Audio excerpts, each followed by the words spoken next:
Hopefully it's unmuted.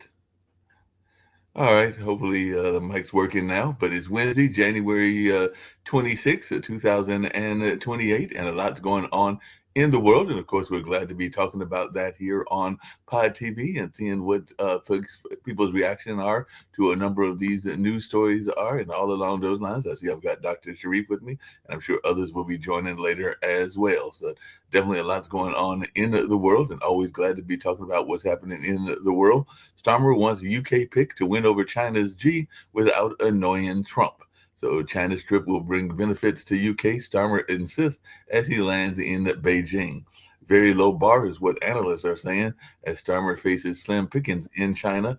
And as Trump shuffles the global order, UK Prime Minister has headed to Beijing.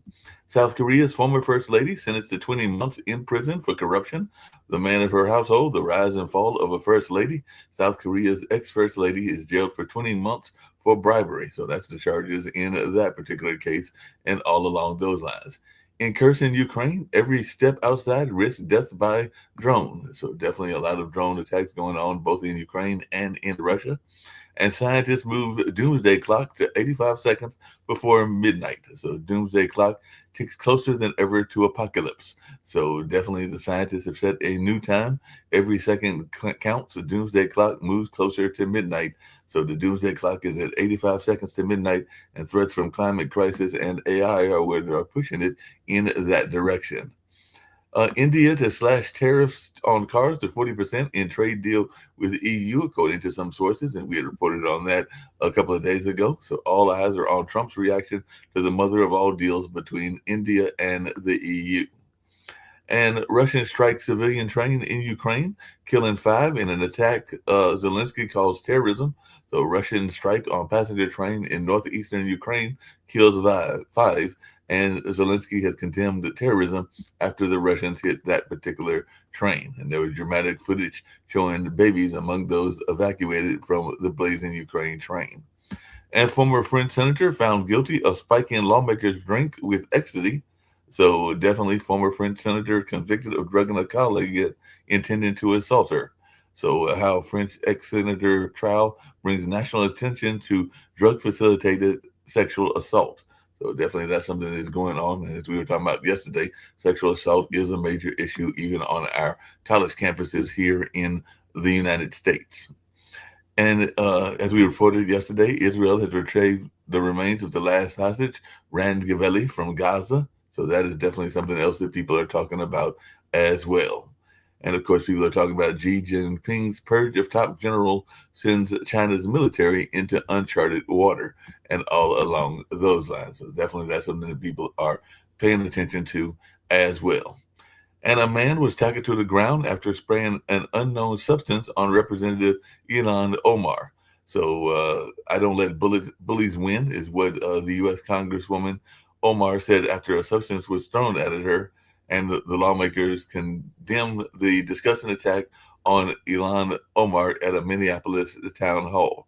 So definitely Representative Omar was attacked in Minnesota as Trump says he wants to de-escalate state tensions. So he's saying he wants to de-escalate some of those tensions.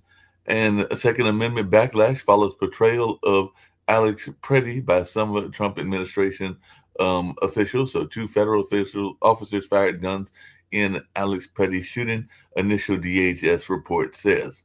So Republicans are wrestling with immigration message after the Minneapolis backlash. So internal review contradicts White House's narrative of Preddy's death. And Trump warns Iran time is running out as U.S. military builds up in Gulf. So Trump warns Iran as Armada is heading its way and to agree to a nuclear deal or else. So definitely that's something that people are talking about as well.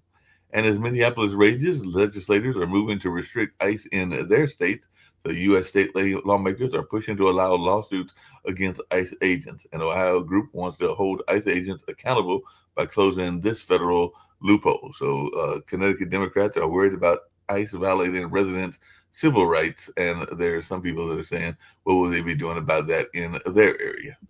And shutdown threat weighs on Senate lunches. So definitely the government is barreling toward a partial shutdown over DHS funding And the two big decisions facing Democrats ahead of a shutdown is what the Wall Street Journal was reporting. So, DA spending bill would formalize Trump cuts to oversight offices. And Republicans turn on Nome and demand resignation. So Kristi Noem faces bipartisan criticism after the Minnesota shooting. So Noem's handling of the shooting puts her in Trump's penalty box, but just briefly. Insiders say Trump move is a major disaster for Ice Barbie. So GOP on defense over Noem's future as Congress nears shutdown deadline. And judge finds Virginia Democrats' redistricting resolution illegal. So the Virginia judge has blocked Democrats' efforts to redraw congressional maps. So Virginia Democrats' redistricting push is dealt a setback by the state court in that particular area. And CBS 2 chief meteorologist Roland Stedham dies in a plane crash. So the CBS Boise chief meteorologist was killed in a plane crash. He was visited aviation students just days before the fatal Payette River plane crash, and all along those lines. And apparently, he was a beloved CBS meteorologist. Speaking of meteorologists, forecast models are predicting a possible East Coast bomb cyclone this weekend. So another weekend winter storm. So there is millions under cold weather alerts as below freezing temperatures remain. So where a nor'easter will bring heavy snow, strong winds, and waves this weekend. So it looks like the East Coast storm this weekend could become bomb cyclone with more snow and wind from the Carolinas to New England. So we'll see if this plays out or doesn't play out. And pressure grows on Stephen Miller after Alex Preddy killing, but Trump is unlikely to cut ties. Stephen Miller suggests federal agents may have diverted from protocol before the Minneapolis shooting. And Stephen Miller admits CBP may have violated that protocol and all along those lines. So that's just some of the news that's going on. There are more No King protests planned for March 28th as the outrage spreads over the Minneapolis death. So the third No Kings nationwide protest is planned for March. Anti-Trump No Kings protest organizers target Minneapolis St. Paul for next flagship demonstration. So it does look like there'll be a bunch of those protests going on in the month of March, which is only 2 months away. And 6 people are presumed dead in a Bangor plane crash. So family identifies 4th victim in Maine, deadly plane crash tied to a Houston law firm. So definitely that is something going on as well.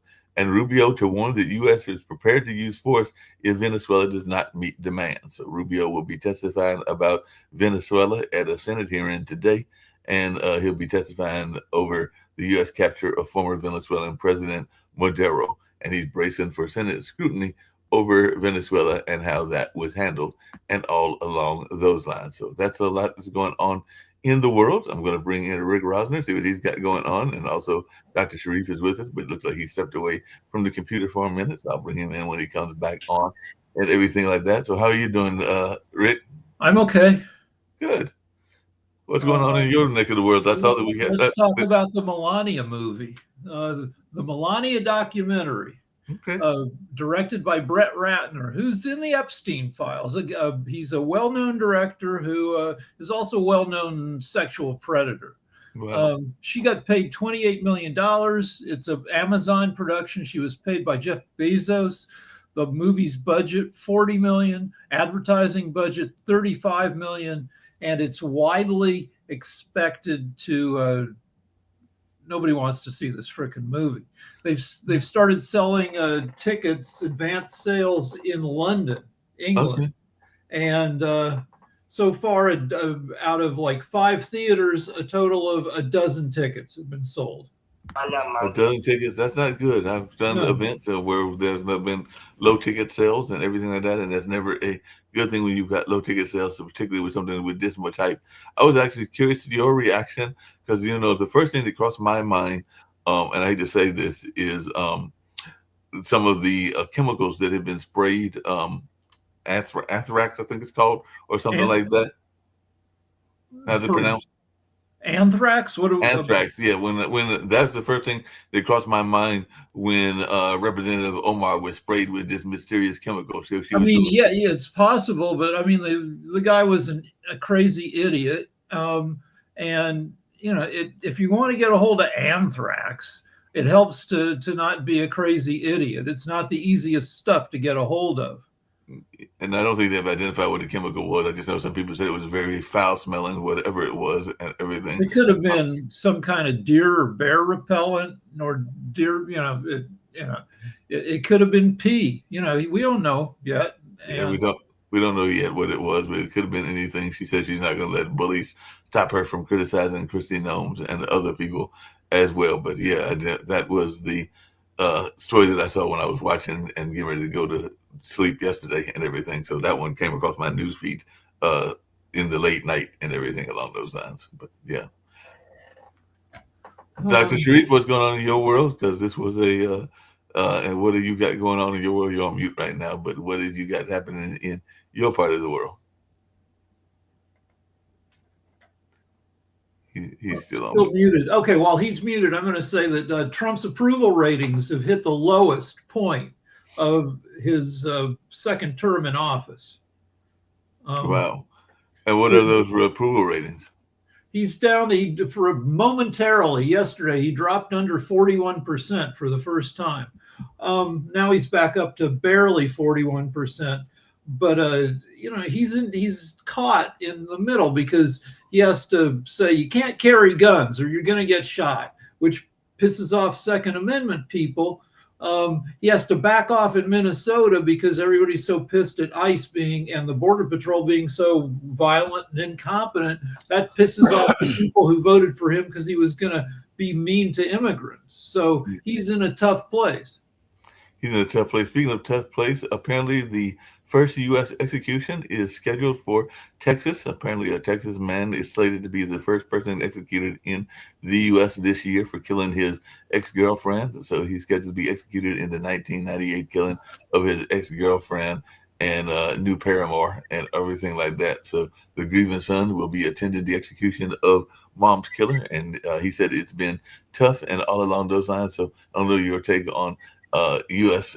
executions or executions. A death penalty is messy. When they follow up with further investigation, about 10% of death penalty executions turn out to have been in error. And you said this was a murder that took place in 1998. Yes. And so here we are, almost 28 years later. And imagine the legal expenses of, all the defense, all the appeals, is it really a deterrent? I don't know. But generally it's not done very well. Yeah, we're talking, even if he is guilty, we're talking about him coming to what some people would consider justice 30 years later and like that. So I'm imagining that if the son might have been a young man, maybe even a teenager, I didn't get that far into the news story, and now the person would probably be in their 40s and something like that. Sorry to say it, but instead of the death penalty, the guys, when they execute, you're dead. You're not suffering anymore. But the people you left behind, the victims, they continue to suffer. I know it's against our Constitution, but I'm sometimes in favor of cruel and unusual punishment.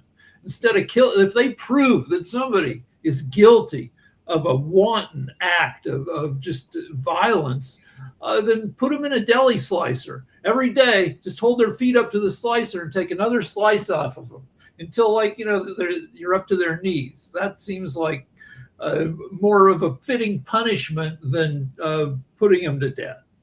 That would be a long and excruciating death and everything along those lines. And it's also unconstitutional. It's very unconstitutional. I did have a guest on the online dinner party. I think that was about 1.5 years, 2 years ago. And that's actually what her book was about, and her life was about, was the being the other victim, as you're just saying, because there are other victims that are involved in those cases. So I think she was the wife of one of the people that had been murdered in that particular case, if I'm remembering correctly. All right. One more thing about this is, in the near future, some people already have chips in their head. Mm-hmm.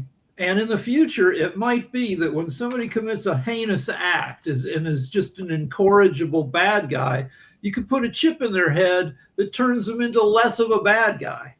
And if you fixed them, then what do? They're not the But same person anymore. would this be Rick? Would this be the digital version of a digital lobotomy and everything Yeah, like that? yeah. Like, what's going to happen then? Things are going to get weird, but everything's going to get weird. All right, Speaking of Doctor. things getting weird, and I do want to get to Dr. Sharif, but what is your thoughts around the doomsday clock being moved up All from right, so immediately? it's now 1.4 minutes away from midnight, and they said it's because our nuclear, our precautions against nuclear war are threadbare. Right. That a lot of times that our nuclear it relies on luck.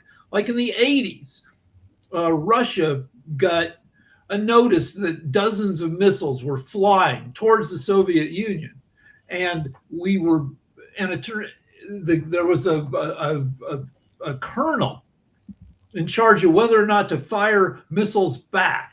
And this guy said, "This seems like a glitch. This seems like bullshit. I don't want to destroy the world because of some kind of electronic glitch." And this Soviet officer did not retaliate. And it turned out it was a glitch, and he saved the frickin' world. But we don't want to be in a position where we have to rely on the hunch and good judgment of one guy. That's bad. And so that's a problem. AI is a problem, especially if we're putting AI in charge of making military decisions or facility. I mean, that's just freaking Skynet. Yeah, that's Skynet and everything like that. But speaking of that, the Trump administration is doing all kinds of amazing things according to some people, and some people are wondering about what some of the things they're doing are, like the ballroom and other things. But apparently, NPR has reported that the Trump administration has secretly rewritten nuclear safety rules. So I'd love to hear if you found out anything about that. But they're saying that they have secretly rewritten the nuclear safety rules, and all along those So lines. is that, I don't know if that's for nuclear weapons or nuclear reactors.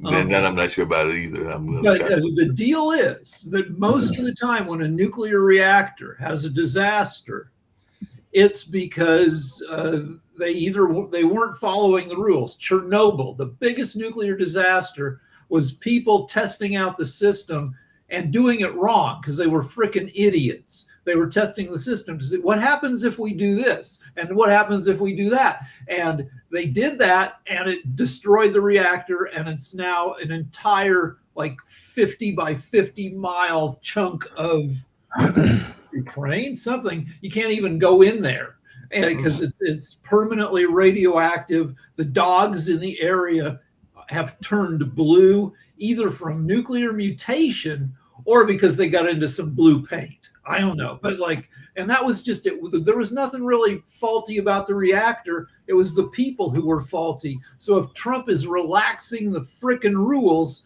it's he who is faulty. See who's faulty, and we'll find out. By the way, they're saying U.S. population growth slows sharply as immigration numbers are plunging. So apparently, our immigration numbers are plunging, and definitely there's even some states that are going faster than others. But foreign-born population has fallen by 1.5 million amid Trump policies. So let's ask Dr. Sharif: is your population still growing like crazy, or has it leveled off? Our populations, I do not want to say growing like crazy, but definitely we have around 171 million people in a small part of this world. It's a huge amount of people. I want to see it as a productivity. One thing, like if students engage too much with politics, there is a chance they will be unemployed. That is the things I also want to criticize for Bangladesh.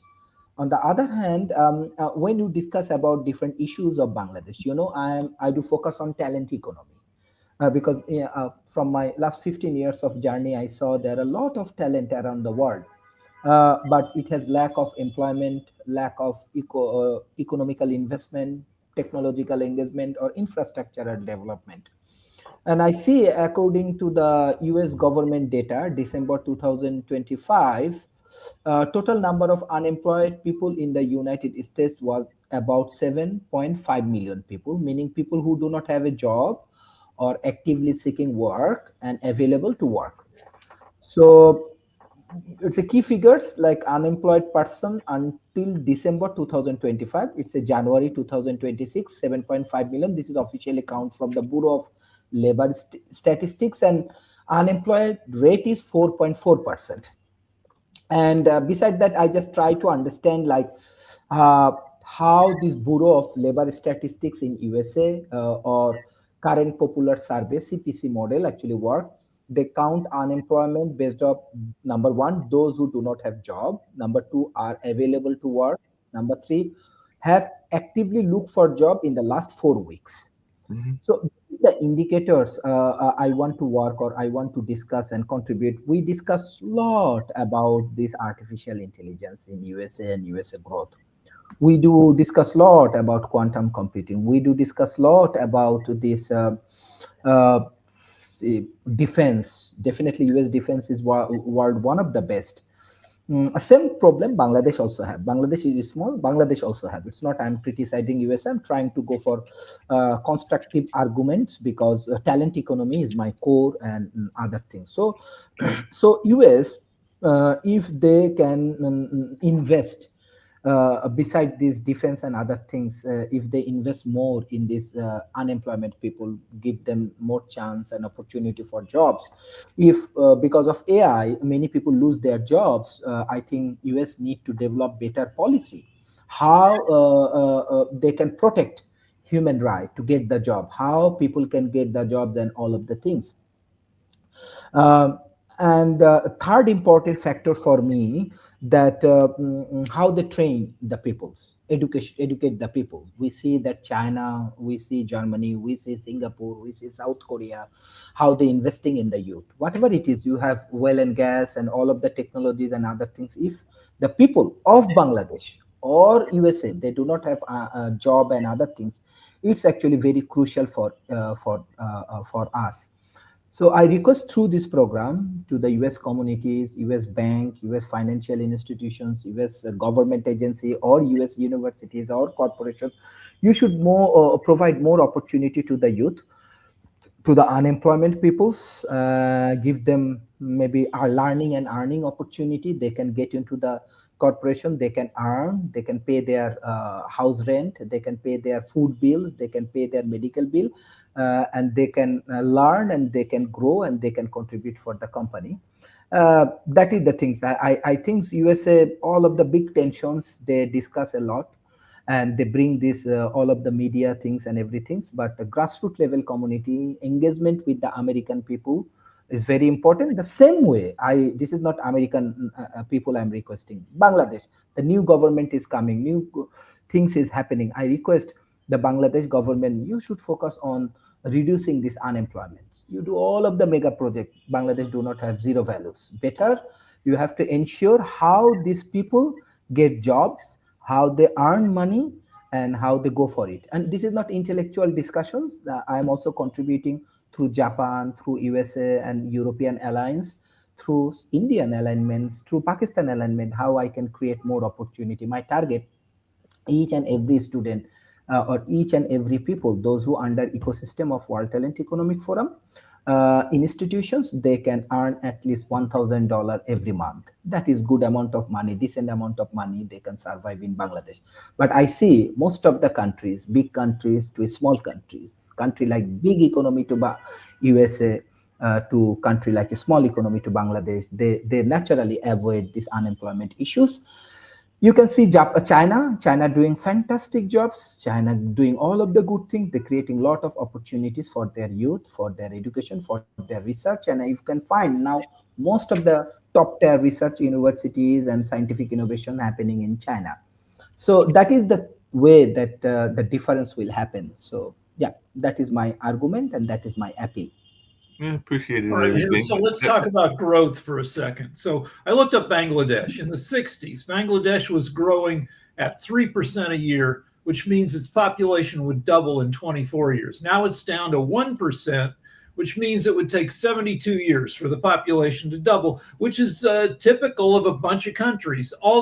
Most of the countries in the world have slowing growth rates. Some countries like Japan have negative growth rates. They're getting smaller. The US during COVID the U.S. populations had never had a year where our population went down, but it came the closest during COVID, where the population grew only at 1/5 of 1% a year. Yeah, Rick, but if we're losing 1.4 or whatever amount that I Well, just said this of year people it's from expected. immigration, won't the number go down because we're losing a lot of people? So to yeah, immigration? so this year the population is supposed to increase by only 1/2 of 1%, which is about 1.7 million people. But if we kick out 1 or 2 million people, that might get rid of all the net growth. And we might now, Trump's not as successful as he wanted to be at kicking people out. So maybe that won't happen. But if he kicks out as many people as he wants, yeah, we could have 0% growth. Hey, And this really, go ahead. no, so people who are anti-immigrants say, well, they're buying all our houses, they're making apartments expensive. At our growth rate, no, it's not really that. There's a lot of empty buildings in places like Durham, places like Charlotte, places like a number of places I know that have built apartments, built office complexes, and they're not at maximum capacity. So that's another issue. Is that but are investors stockpiling them in order to keep rent high and purchase prices high? That's more of a problem in terms of housing costs than immigrants. Right, I would agree that that's more of a problem. Just really quickly, and this is both you and Dr. Sharif and everything. Had a show that was taped yesterday. It actually was live for her, but it'll be on our show on Thursday with Lisa Hughes, who does the show about relationship soup that we air on Thursdays. But she had the pleasure of interviewing the producer or one of the producers of Tupac Shakur. And one of the things that he was talking about, which I know the Trump administration is big on and other people are big on, is this notion of mentorship. So she interviewed the gentleman, Lowe, who is a producer for Tupac, and he's got his own mentorship program and all along those lines. So is that the direction that we need to go in? And do you have a lot of mentorship programs in both California and in Bangladesh? Because that's where I think they're trying to get people to fill in where some of the holes have been, is the idea of mentorships. My kid got involved in, was the mentee in several programs. And yeah, that's freaking great, because then you get tailored education. Right. Go ahead. Sorry, Rick, you finish first, then I come. I think I just saying that that's kind of the British way of going to college at like Cambridge and Oxford. You get a tutor who gives you assignments. You're one-on-one, and they tell you, go do this, go read this, go write this, come back, see me in a week, and we'll talk about it. And that's a great way to learn. It really holds your feet to the fire and makes you perform. And also you get just very specific and directed, education. Very good. As World Talent Economic Forum, we are focusing on this kind of program. Let's say I work with MIT React from in USA. They do engage with African communities, and they help these mentorship programs. And I'm one of the mentors. And we help African communities, especially Kenya, Ghana, South Africa. Let's say they have agricultural resources. They have people from mining industries, and we help them to grow their economy through entrepreneurial initiative. Honestly speaking, if I am the position that I have ability to help California, what you said, Californian economy and other things, I go in this way directly. Let's say there are a lot of immigrants in California. I see from China, from India, from Bangladesh, from Middle East, everywhere. There are a lot of immigrants. So every immigrant has some good contact in their country, right? So I will use them as a mentor for California. So California has a lot of good innovation through Stanford, through NASA, through Apple, through all of the things. Technology heavily demanded in Bangladesh, heavily required in Africa, heavily required in India, Pakistan, and everything. So with technologies, I naturally use the immigrant to go for the mentoring, the business relationship to Bangladesh, improve the Bangladesh business cultures, improve North America, let's say South Asian business culture or African business culture. Through this process, this immigrant They can be more productive. They do not depend. What is Trump agreement? They do not depend on American resources or social welfare. They can earn. On the other hand, they can market more technologies and startup in the global communities. Maybe some of the startup can solve Bangladesh water related problem. Some of the startup can solve Bangladesh housing problem. Some of the healthcare can solve India healthcare issues or Africa healthcare issues. So selling hate, I hate immigrant, I hate Bangladeshi, or I hate black people. This is not modern leadership. I want to be a catalyst. I want to be a productive. So productive means utilizing your human resources in a positive way. So that is Let's the talk. way USA can be more financially viable, and it's happening through MIT React. USA can be more economically solvent. USA can utilize their resources, even though I want to welcome American people, let's say your kids. Let's come to Bangladesh, do job for 6 months with a multinational company, with a big company, make business relationship like China. Like Chinese people, not like that. Chinese people go around the world. They come to Bangladesh, they go to Malaysia, they go to Africa, they go to USA, and they make business relationship. They learn from theirs and they applied it for the country. That is the beauty of America, China. China is immigrant nations. China is fully immigrant nations. And if I ask any of the Americans, hey, Bangladesh is bad, this weather is bad, I'm not comfortable with that, I'm big guy, I want to discuss in the internet. So that is the way is a superpower, undoubtedly. America has a lot of intelligence. They say, Rick, you are intelligent. You are one of the smart men in this world. Mark, you are the best media person. So come and join with the community. We freaking might. Our kid recently visited your part of the world, loved it, and maybe I can talk Excellent. my wife into us going over there. Sure, I want to invite you. I'm sure you will Thank you. enjoy. I will enjoy. I want to invite you in our ecosystem. Engage with the communities. Make network, right? Yeah, Do no, this. because I'm terrible at networking and I've suffered for it. But I want to give a specific example about how mentorship can save people. Because 5 years ago, everybody, AI was everybody was afraid AI was going to disrupt all these jobs. So people said the only safe job is coding. Learn to code, learn computer languages, and you'll be safe. Then AI came in, and now AI is better at coding than 90% of coders. And so that turned out to be terrible advice. So, but if you had a mentor who's working at Google or at OpenAI or whatever, they could tell you what it looks like in the office, on the ground, and what you should do. Like, should you still be a coder? What kind of coder should you be? Should you be an AI whisperer, somebody who types in the questions for AI to respond to? I don't know, because I don't have a mentor. But if I knew somebody who worked at ChatGPT or something, maybe they could tell me what's what. Yeah, and I've got to reach out to somebody because I know there were some ladies that I knew that were involved in Black Girls Code, which was an effort to get more African American women into coding and into computer science, and it is still active and all along those lines. Here's another field. Freaking OnlyFans now has 3.3 million people on OnlyFans, and say you want to make money, but you don't want to show everything, and you don't want to have sex, but you want you don't mind, but you're in good, maybe you could have a mentor at OnlyFans who can show you how to be on there, how to grow a subscriber base without being a total whore. Well, speaking of OnlyFans, I was watching a documentary recently. It was a documentary on something that you know a little bit about because you were involved in the stripping space and all along those lines. It was actually a very interesting one, but it was about the burlesque industry. So I was just wondering your take on the burlesque industry because it is still very much out there, and there are a number of people that are still doing burlesque. So this documentary was actually about a burlesque show that was themed around Weird Al Yankovic.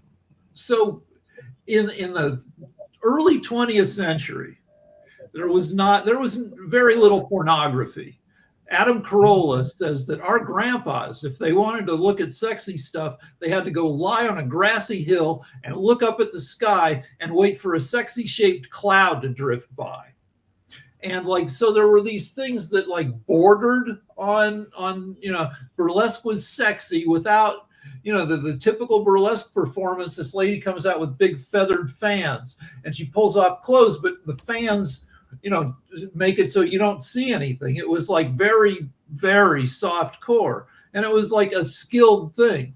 And some people are still practicing that deal. I want to go back to mentorship though for 1 second, where one place where people get mentored extensively is law enforcement. Mm-hmm. Go to the police academy for 9-10 months, and then they put you in a squad car with an experienced officer who teaches you how to be out on the streets. There's this ABC show, I think it's like in its 5th season now, called The Rookie, that goes into that whole thing, the whole training deal. And what we're not getting with ICE is any mentorship or like training. They give them 4 to 8 weeks of training and then just stick them out on the streets in little gangs. But the training can be also problematic, because I know that in Georgia there was a compound. I think that it is now built. If it isn't already built, it is being processed of being built. But it's supposed to be a training facility out in the wilderness, as you were saying, for the police to learn and everything like that. But there were some people, including some Mother Nature advocates and others, they were not too pleased with that particular thing being built in Georgia, and there were some protesters, and actually there were some deaths of some of the protesters as well, and everything like that. So I just wanted your take on, because even here in North Carolina, there have been some complaints about some of these training grounds and where they are built. They're kind of like the modern day. Yeah, I don't have any opinion about where they are, but my opinion is the more training, the better. They've doubled the number of ICE agents in a year, and that means you got untrained, very unsupervised people who don't know how to frickin' be. And like, I just read an article about the old ICE agents, the ones who've been working for years, and how pissed they are at the new culture of people not knowing what the hell they're doing. No, I just watched a video yesterday from Don Lemons, the commentator and everything like that, and he actually had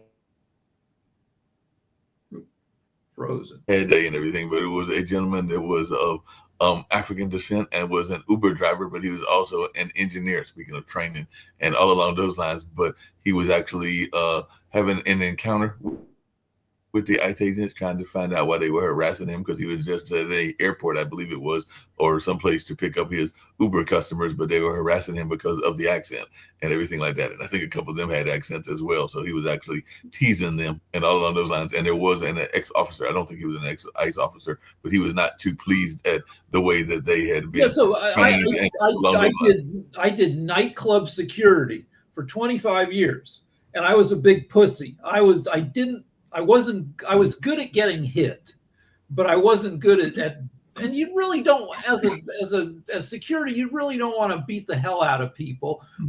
But if you get a little group of guys who think that's fun, then they can cause a lot of trouble for your bar. And I was always the little pussy who's like, I think he's had enough, and everybody'd be like, yeah, you get out of here.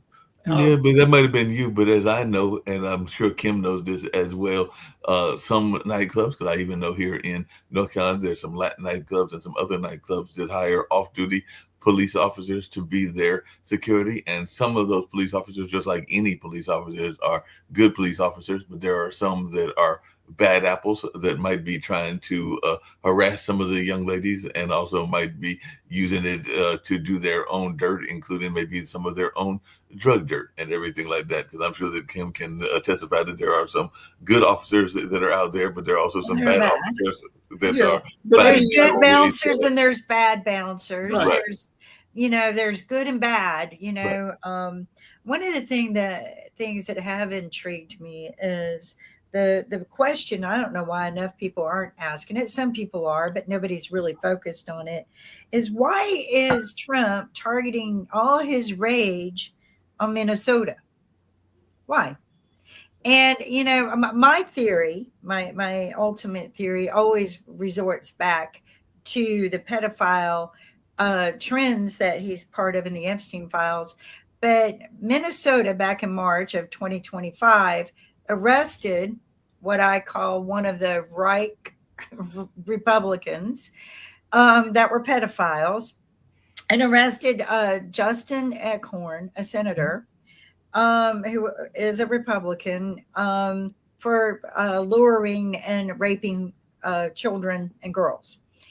And I think it's because Minnesota refuses to release him. So if you noticed by June of 2025, Minnesota had MAGAs assassinating 2 of their senators, with a long list of other Democrat senators to be assassinated. So I feel like that was a little fear tactic, but nobody bowed down. And so now he's sending in the packs of untrained dogs, basically, right? The savaged packs of untrained dogs that you normally would shoot and kill and put out of their misery before they kill any more people. But we don't, because they're humans. But these are untrained people attacking Minnesota. So why do you think why is Trump targeting Minnesota? A couple things. One is, I mean, Trump said he was running for president this time for vengeance. So Tim Walz dared to run for VP against Trump, and Trump doesn't like that. Also, there's this whole Somali thing. They've been using Somalis to scare people. Even before the election, they're eating the dogs, they're eating the cats. Now you have daycare, and Somalis look scary based on that Captain Phillips, Tom Hanks thing, because Somalis were engaging in piracy and taking over ships. They have this look of they look skinny because their country doesn't have enough food, so they're like boogeymen that the right uses to scare the shit out of people. Daycare fraud has very little to do with illegal immigration. It's just the right tries to lump it together into one big ball of fear. Daycare fraud, to me, is not the worst of worst crimes. The worst of worst crimes are the pedophile crimes mentioned in Epstein's files. Okay, those are horrific crimes. And, they allowed Trump to redact his name from them and his friends.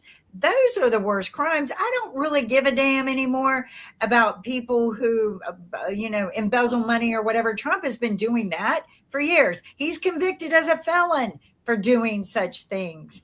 But, so quite honestly, if the president doesn't get, sent to jail for it, why should anybody else? But to me, the one thing that is just triggering me more than anything, and people are falling for it, and Trump used it in his campaign, is that they are saying, what about these women who were raped and killed by migrants? Okay, we need to get rid of every migrant because of that.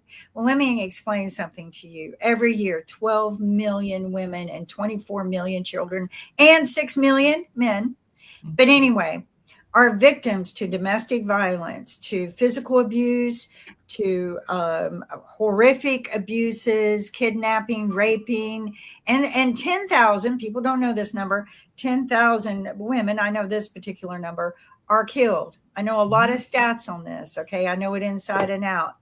Okay. So why not go after all of the men? Why are we shunning the women who were killed or abused or beaten or raped by American men? Is it okay?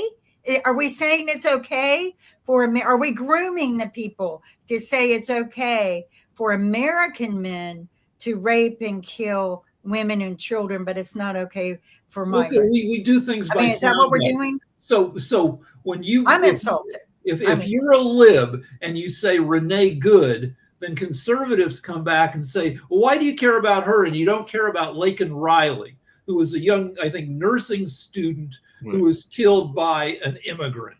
And so then why don't you care about the 12 million women who have been raped and abused? I've thrown that in their faces. But CNN has already gone to commercial. You have time for one soundbite, and the conservative Scott Jennings gets in there and throws out Laken Riley, and then they go to commercial, and nobody has time to mention the 12 million. Right. but because you can't. And I got into a fight with a friend, MAGA, who will never talk to me again. But I did. That's all I said. And she was so like, I think embarrassed by it. She never talked to me again. But I asked her, I said, because she said, say her name. And I go, well, can you say all 12 million women or 24 million children's names who were raped and killed by American men? Because if you can, then I'll say her name. But until you can't, I'm not going to insult any of the other American women and children who were raped and killed or abused by American men. To me, that's an insult. And so she never spoke to me again. In fact, she deleted me from her Facebook. And I don't care, because if you're going to be manipulated to be that way, then you're no good in my life anyway. I can't have people who allow themselves to be manipulated. I have some stats out of England, because when I argue with Lance, he likes to say that Pakistani immigrants are super rapey, and that happens to be as a demographic group. Yes, they have higher rape rates, but England is 81% white.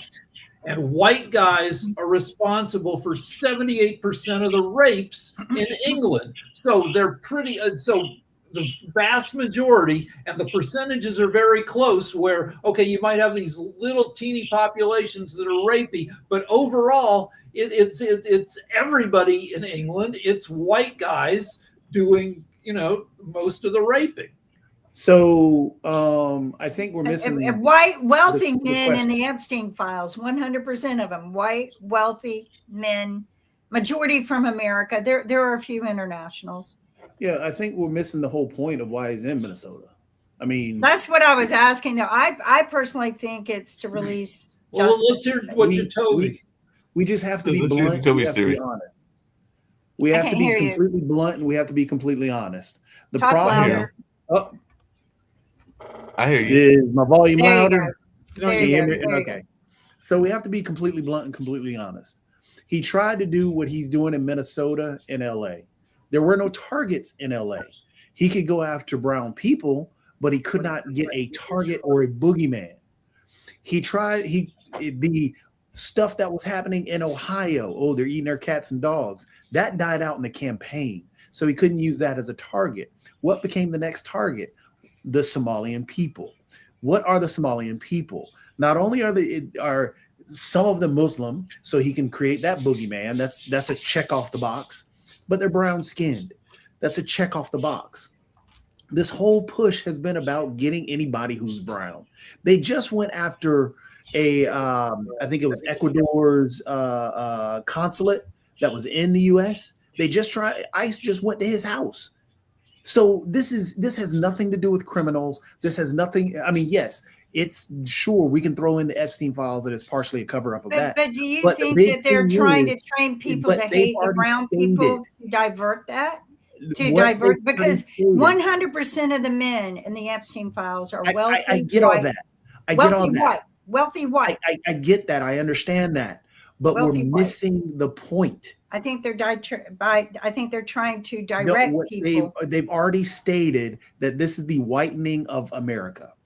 So when we talk about the Epstein files, sure, you've got the Epstein files, but Stephen Miller is a white supremacist. I don't know why we keep going to this white nationalist if that's a sanitized version of saying a white supremacist. That's what it is. It's a white supremacist. It's not. So this is the whitening of America, and this is what's been going on. This is what he even said he was going to do. So when he's demonized every brown-skinned individual he could. Dr. Sharif has pointed out how it looks from outside of the country of the anti-Muslim hate. That isn't white Christian nationalism. That is what I noticed, though. A lot of people have. And these are the things. And when he's retweeting white supremacist propaganda, and we just let it slide, like, oh well, he didn't say anything about it. No, he retweeted that mess. He said it. He's given a megaphone to these things. So women do not have a platform. Look at what old Drunky McDrunkerson is doing in the Department of Defense, where he's removing all the women in there. That's a point. There's a pattern to this, and we can see it. He is Bull Connor in the 2026 era. This is what he's doing. So the Somali people became a target because, one, again, it's easy to demonize people who aren't American. So you notice how the Somalian people who are Americans, Somali Americans, they never say that they're Americans. They just say they're from Somalia. That's it. From Somalia. So they demonize him and keep going after him because it's easier to do that for his base, and his base will come back with whatever excuse possible to justify what he does. This is blatant and open state-sponsored discriminatory practices, and we're ignoring it because we want to justify it in other ways. It is. Toby, just really quickly, I had a question for you about that, and it comes back to another issue that I brought up earlier, and it was nuclear reactors, by the way, Rick, and everything like that. So he's changing the rules around nuclear reactors so that he can build new nuclear reactors, and we know from history that a lot of times those reactors are built in our Black and brown community. So this could be another example of his targeting our community. So I was wondering your thoughts about this, because he wants to build, I think it's like 5 or 6 new nuclear reactors, and he's changed the safety rules so that he can build these reactors. AI uses a ton of energy. So we need nuclear reactors, but we need reasonable supervision and safety. And that means maybe don't build your reactors next to populated areas. Make sure that the reactors are modern reactors that are more fail-safe, and don't remove safety precautions, because like I said, 3 Mile Island in the 70s was another reactor disaster. This one in the US that happened because people were being idiots. They made mistakes. The reactor was fine. It's more rare that you get a Fukushima where a tidal wave screwed up the reactors. Usually it's human error. But so I want to interrupt here just a little bit, because that became somewhat of a big topic at the oil, gas, and energy conferences last year with the world leaders. And I'm going to attend this year because I don't want to miss it. But nuclear facilities, but what a lot of people don't understand, we are our own problem of a nuclear attack, because we have so many nuclear facilities. And if you live within a 20-mile radius, odds are if it gets hit or blows up, you're gone. Don't even think about it. So, and I worked at a nuclear facility while I was co-oping through college, and I learned a lot. But what I have learned at the oil, gas, and energy meetings, it's not just about oil and gas, is that they have devised new nuclear facilities that would be less dangerous on land and to communities, and they're ships. They're nuclear powered ships that can generate nuclear power and bring them back to our country. Plus, being on the ocean, they would stay cool and everything like that. I didn't get a chance to look at them very much. It was introduced to me at the very tail end of the conference, and I just have been too busy to keep up with the progress. But I hope that's what I hope to catch up with, because former Ambassador Frances Scott, who is the first female American ambassador we ever had, she introduced me to them. And so I just think that investing in more nuclear, it is somewhat clean, actually, to be honest with you. Japan has made it very clean, but I still think it's very dangerous for us. It's more dangerous with Trump allowing militants to go into Idaho. And everyone says, well, there's no nuclear facility in Idaho. But by him allowing other people to go in there, the main research facility for all the nuclear plants and the nuclear plants communicate is in Idaho. I just want to give you a heads up about that. That's all right. So the U.S. has 54 nuclear sites, which is fewer than they have in France, which has 1/5 of the population. So we have some sites, and we have them in crazy places sometimes. We have one in San Luis Obispo. There's a book called Nuclear War everybody should read by Annie Jacobson that talks about if North Korea launched a missile at San Luis Obispo and took out that plant, it leads to huge disaster. And yes, putting them on ships off the coast, yeah, that makes sense. And but Oh yeah, So I can't wait to see the progress they made. I'm gonna make it a point to try to find them my first day. and if we get fusion working, which Fusion would be great. That's crazy technique. It's super complicated. It's very dangerous, but yeah. It's not. So right Fusion now- is very undangerous because you don't have any uranium or plutonium. It's all hydrogen turning into freaking helium.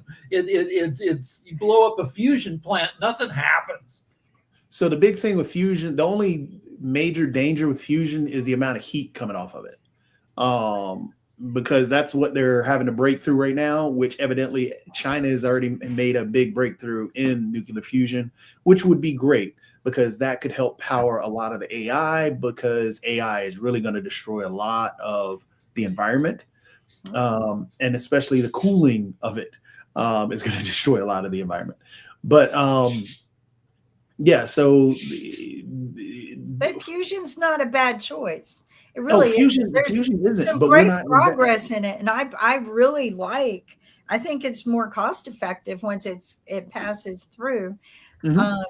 I like what other countries are doing with their garbage piles, tapping into the energy generated out of garbage. I mean, There's why aren't we doing more of that? I mean, that's free research if you can big stand the oil. smell. So, I mean, we subsidize oil companies, so therefore, if they don't get first dibs and they don't make their money off of it, it's kind of hard to really push that. But So then, just really oil quick to get companies back to take all the money. Minneapolis or get back to Minnesota real quick, they ICE was using LRAD, the long range acoustic devices. oh yeah, Um, I saw that. Yep, which is horrible. So Minnesota is a canary in the coal. Well, there were other parts that were canary in the coal mines. I don't want to use that, but Minnesota should be a wake up call for everybody because of They'll use it against not us. only the experimental equipment that they're using, the militarizing of ICE, and how they're being a private security force, how they're racially profiling people, literally racially profiling people. They've openly admitted that they're racially profiling people. Yes, they have. So They went should to be a court to wake-up have call. the right to racially profile, to pull you out of your car if you're brown or if you've got an accent. and then they're normalizing it. And that's the scariest part. That's the scary part. They're grooming And- us to be normal with it. And that's, Yep. you And know, that's women are where- being attacked and dragged to the ground by masked men. And a man comes up to help her. And he's now the criminal because he's interfering, but he sees masked men attacking a woman. So I'm I wanna sorry. I don't remind buy people- into this masked policing. I don't. want to remind people don't that buy into it. 73% of the people picked up by ICE have no criminal record. Right. And only And- 5.2% of the people, one person out of 19 picked up by ICE, is one of those bad hombres with a violent criminal record. So for every 19 people they pick up, 14 of them, no criminal record at all. Only one of them, has a violent. So Well, and also Again, do a little fact check, which I've struggled with. How many of them are officially Americans or are in the database to become Americans? Those are the ones that I think it's wrong to, because they go, well, they didn't follow due process, but then now you're detaining people who are following due process. What kind of message are you sending out to people? And this LRAD thing has me terrified because they can control a whole city with this. They Again, can it's- control a it's whole a- city. And my advice to people, because they're sending them out in drones, my advice is learn how to shoot doves. Just go out dove shooting with the family. Folks down in Texas, I'm telling you right now, eventually you're going to hate Trump. You might not right now, but eventually you will. keep doing your dove shooting because you're going to want to shoot those drones out of the sky. So just saying. What also is, I mean, it's just the whole thing is disturbing how normalized it's getting. And we never even, like, even on here, we talk about ICE being in there and people bring up, oh, well, there are 2,000 ICE agents for fraud. ICE does not do investigations into fraud. That's not what ICE does. What bothers me more, Jatovia, and you kind of worded it, but I'm going to add a little bit more. It's not just the normalizing of it. To me, it's the way they manipulate and twist the truth around to justify it. And, oh, it's okay because she shouldn't have been there anyway. I want to slap anyone who says that. I mean, what country were you born in?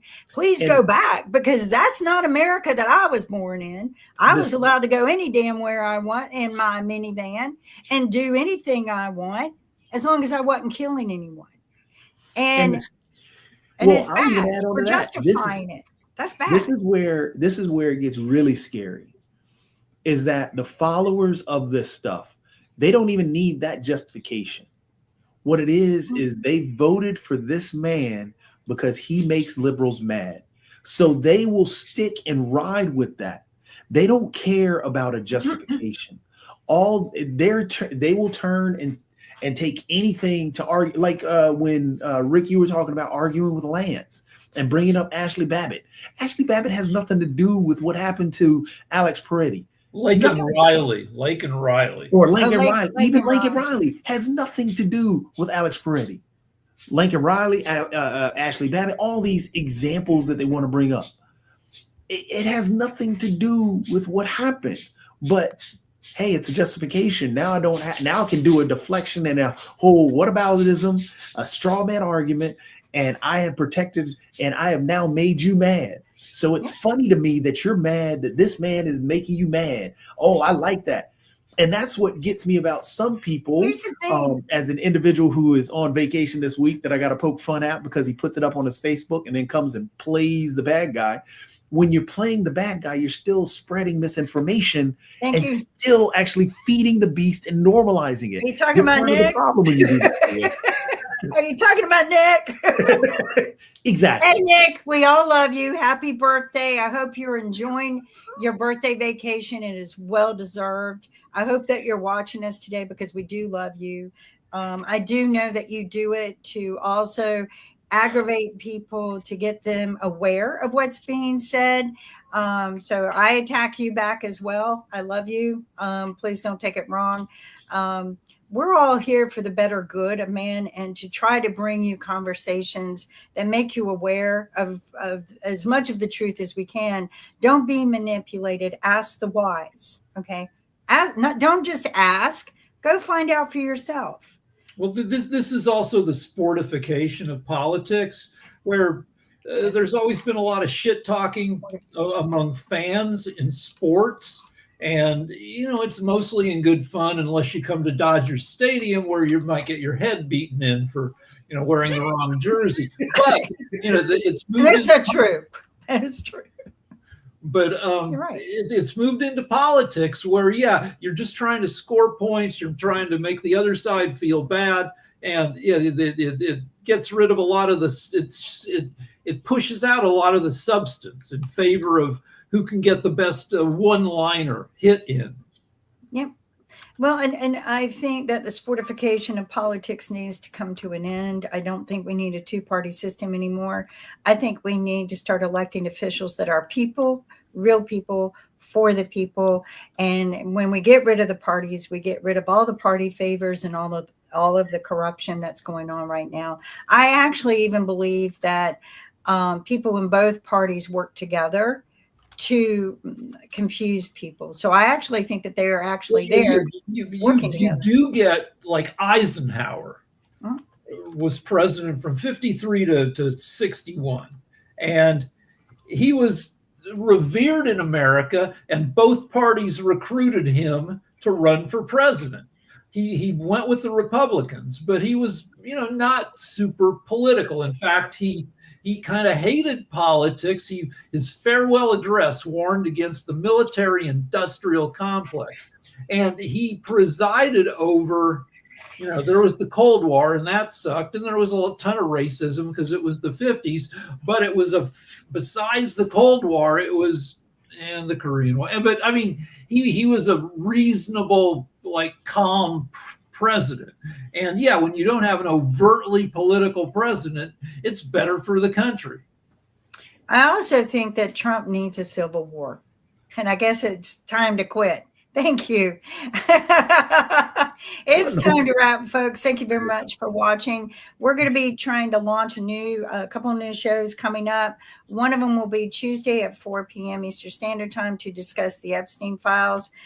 We are going to be working from a timeline in a book that I published. You can get a free copy, soft copy, which is easier to click to the real links and the original links of the court records before, they weren't redacted when I had access to them, but I also downloaded them. So you can see both.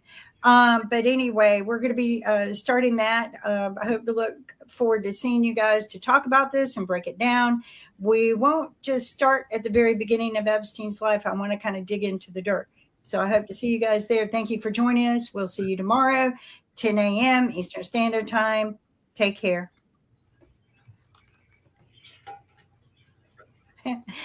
Who put the funny up? Was that you, Mark? I didn't do that. So somebody else must have done Who that. put the funny up? Is Nick here? I don't know. Did you put that up?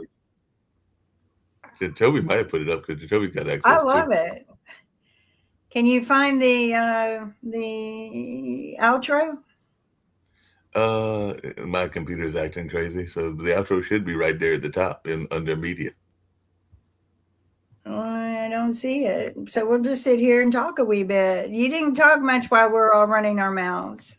No, I was talking a little bit, and then the computer started to do crazy stuff. But yeah, I was talking before you got here and everything because I was the one that brought up the nuclear reactor, and then we were talking about mentorship. The nuclear reactors do scare me because the more we put up, then the more open we are to attacks because it's just nothing more than a nuclear bomb in our backyard. Does it make good, clean nuclear energy? Yeah, but I feel like it will be more dangerous for us than I don't have the Wednesday. What you said? It's under media. It's under media. It should be under Wednesday, and it should be under media. It should be the Wednesday. Yeah. It's that one with. There we go. Let's take a look at Wednesday shows.